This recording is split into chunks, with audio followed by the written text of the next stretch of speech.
Y después de varias invitaciones, finalmente estamos aquí en el estudio de Red Más Noticias con el ministro de Minas, Tomás González, para hablar de ese y otros temas. Ministro, muchas gracias por venir, es un placer tenerlo acá con nosotros. El gusto es mío. Ministro, se nos va a subir 7 pesos el kilovatio. ¿Por cuánto tiempo? ¿Cuánto tiempo nos van a subir la tarifa? Porque lo que dicen es que lo que es temporal siempre se va a quedar, es lo que dicen por ahí. Mire, lo primero es que esta medida es una medida de carácter transitorio. ¿Y por qué decimos que esto es de carácter transitorio? Porque no depende ni siquiera de la voluntad del gobierno, depende de las fuerzas de la naturaleza. ¿Por qué razón? Este apoyo que requieren las plantas térmicas en este momento va a cesar cuando termine el fenómeno del Niño y cuando ya no tengan que estar prendidas. Una vez empiece a llover, no se requieren más estas plantas y no se requiere que haya ese apoyo.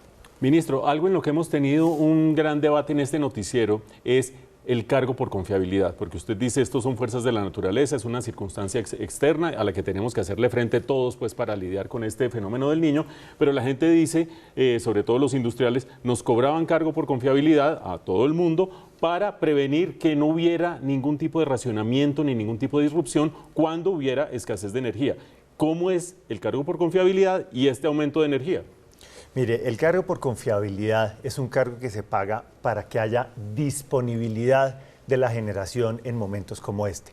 Es el ejemplo que hemos puesto muchas veces, es como un taxi que está esperándolo a uno en la puerta de su oficina para llevarlo al aeropuerto cuando uno lo necesite. Uno no sabe cuándo tiene que ir, pero sabe que el taxi va a estar ahí disponible, o como una ambulancia o como un carro de bomberos. En ese momento se requiere tener esa disponibilidad. Cuando uno mira la generación térmica que está disponible, cuando uno mira las plantas térmicas, realmente todas han estado disponibles, todas han estado generando, excepto una que al no estar generando fue intervenida por la Superintendencia de Servicios Públicos, pero ese pago ha garantizado la disponibilidad, las plantas están ahí y están entregando la energía.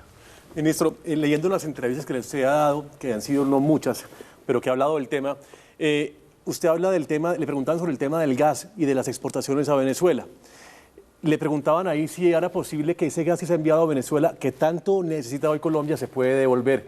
Y la respuesta suya fue que no se sabe cómo, porque eso está en las manos de Venezuela y de pronto no es posible que vuelva a Colombia. ¿Eso es verdad? Mire, ¿qué nos han dicho los venezolanos en público, en privado? ¿Qué es lo que nos han manifestado los consultores que van y revisan el avance de las obras del lado venezolano? Toda la información es que nos deben empezar a mandar el gas de Venezuela hacia Colombia a partir de enero del próximo año. Este es el compromiso contractual, es lo que nos han dicho, es lo que les estamos pidiendo que cumplan con ese compromiso. ¿Pero tiene la infraestructura Venezuela para hacerlo? Porque eso pareciera que no. Venezuela estaba terminando el cruce de un lago, un cruce sublacustre, eso era lo que les faltaba para poder entregar el gas. La información que tenemos, como les digo, es que las obras van por muy buen camino y la disponibilidad va a estar y esperamos que cumplan con ese gas. Ministro, a usted le ha tocado lidiar con una cantidad de problemas en estas semanas significativo.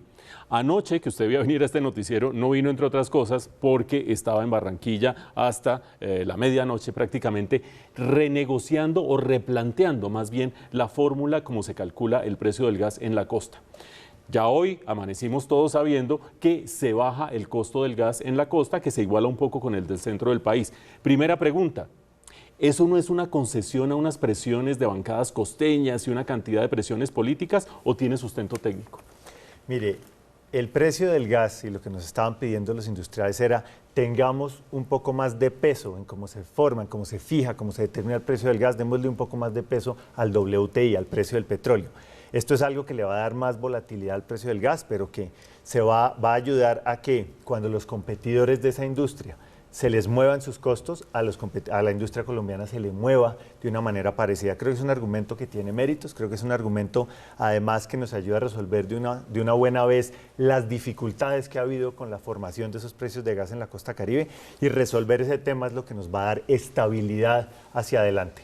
Y hay muchos televidentes que nos siguen en la costa Caribe, por supuesto en todo el país, pero en la costa Caribe, que están diciendo, entonces el gas para mi casa va a bajar desde mañana y eso va a ser fantástico. ¿Esto le baja el precio a usuarios residenciales, gas natural vehicular, el que se usa para los carros, o es solamente para uso industrial? Estas decisiones, o lo que acordamos ayer, aplica para la industria, que en la costa Caribe tenía un diferencial de precio con la industria del interior, y aplica para el gas natural vehicular. En el caso de las familias, uno a las familias las tiene que proteger. Uno no le puede decir a una señora como la que visitamos en Puerto Colombia hace unas semanas, mire, es que el gas para usted subió 50% porque el WTI subió.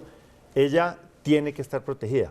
Y además, en el caso de la costa Caribe, esto es muy importante decirlo con absoluta claridad, la costa Caribe no paga por sus tarifas de gas más que el interior del país, de manera que la costa Caribe tiene esa tranquilidad y saben esas familias que están protegidas por la inflación. Su gas no puede subir más de la inflación. Ministro, otro tema que lo toca el día de hoy es la decisión de la Corte Constitucional de eliminar el impuesto a la gasolina. ¿Qué va a pasar? ¿Eso qué significa para el gobierno y las arcas que la Corte Constitucional haya tumbado ese impuesto? ¿Y por qué estuvo presentado por el gobierno? Porque eso es lo que dice la Corte. Mire, la Corte, ¿qué fue lo que nos dijo? Que unos cambios que se introdujeron en la reforma tributaria, unos artículos, tenían unos vicios de procedimiento y como tal no podían ser válidos. Pero, ¿qué es lo que dicen esos artículos que la Corte declaró hoy inconstitucionales?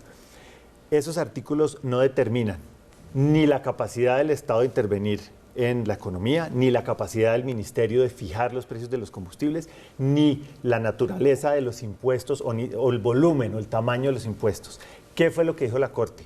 El gobierno lo que dijo es cuando hay ahorros, es decir, cuando el precio que se paga en Colombia está por encima del precio internacional, se genera un ahorro y ese ahorro estaba yendo al Fondo de Estabilización de Precios de los Combustibles, a nutrir ese fondo para poder utilizarlo en épocas de vacas flacas. Lo que dijo la Corte es, ese ahorro no puede ir al Fondo de Estabilización de los Precios de los Combustibles. Entonces, lo que el gobierno está haciendo ahora es determinando ¿qué hacer con ese diferencial? Seguro el gobierno lo que haremos será buscar otra vez el camino del Congreso para poder mandar ese ahorro, porque cualquier fondo de estabilización, cualquiera, tiene que ahorrar en las vacas gordas para desahorrar en las vacas ¿Eso flacas. no quiere decir que a los colombianos les vaya a bajar el precio de la gasolina por cuenta de esa decisión de la Corte? ¿O sí? La Corte no dijo nada del impuesto a los combustibles. Lo que dijo es, cuando hay un ahorro, ese ahorro no puede ir al fondo. Ni siquiera dijo que no puede haber ahorro. Dijo, cuando lo haya, no lo pueden mandar al fondo porque hubo unos vicios de trámite en la forma en que se aprobaron esos artículos. Pues ministro de Minas, Tomás González, muchas gracias por venir. Esta es su casa, un placer verlo ahí sentado y feliz noche. Muchas gracias, espero volver muy pronto.